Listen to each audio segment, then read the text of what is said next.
ஒரு 10 நிமிஷம் அப்புறம் வண்டி ஆஃப் பண்ணு சார். கொஞ்சம் 10 நிமிஷம் லைவ்ல அதுவே வரும். அதுவே லைவ். இவர் எப்படி தெரியுமா? ஆம்பளைங்க எப்பவுமே அழகா புத்தி. இன்னைக்கு நம்ம கிட்ட அழகா இருந்தா நம்ம கிட்ட பேசுவாங்க.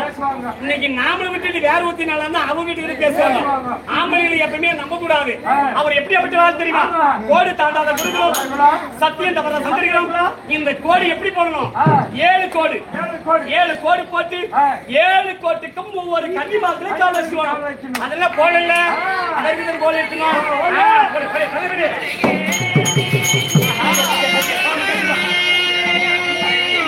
ஒரு கோழி கிடைத்தால்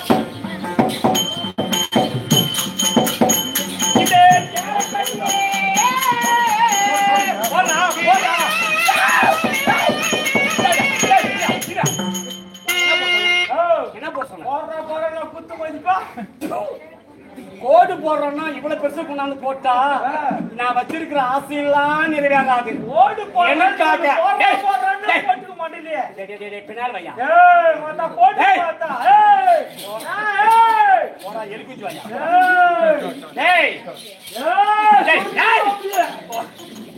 எப்ப பார்த்தாலும் நைட்ல இருந்து சொருவத்திலே கிரண்டியம்மா எங்க போடா காட்டுக்கு பாரு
இந்த முதல் கோடை தாண்டினால் பெரிய மாமா கருமக சின்ன மாதிரி ரெண்டாவது கோடிக்கு இல்ல எனக்கு சின்ன மாமா நீங்க சின்ன அண்ணா காக்கா சொப்பா கரியன் அவரே சின்ன மாதிரி கண்ணுல கை வச்சிரா பாரு இன்னைக்கு இப்பயாகலாம் பேசுறான்னு பாக்குறேன். மூன்றாவது கோடை தாண்டினால் நீ எப்ப இருந்தாலும் எனக்கு கனவுல வரணும். உன்ன தின்ன மாதிரி உன்ன தாயா நீ பாரு இதுக்கெல்லாம் வாய திறப்பான்னு பாக்குறது அம்மா. இதை கிடையாது. நான்காவது கோடை தாண்டினா எனக்கு சின்ன மாமா நீங்க தம்பிமார்கள் நகுல சகாதாரர்களை சாப்பிட்ட மாதிரி என்ன மாதிரி. ஐந்தாவது கோடை இருக்குல்ல யார் தெரியுமா? எனக்கு அக்கா இவன் முண்டாட்டி பாஞ்சாலியா மூஞ்சேலியும் அவளை தின்ன மாதிரி இவன் முண்டாட்டிய என்னடா இதுக்காக ஒரு சமயம் வாய திறப்பானான்னு பாக்குறேன். திறப்பாரா? இப்படி ஐந்தாவது கோடை தாண்டினான் ஆறாவது கோடை இருக்குல்லே ஆறாவது கோடை தாண்டினா எனக்கு அத்தை இவங்க அம்மா கேட்ட ஆறாவது கோடை தாண்டினா நீ அத்தை அம்மா குண்டாமலை தின்ன மாதிரி சுத்தி இருக்குது இல்ல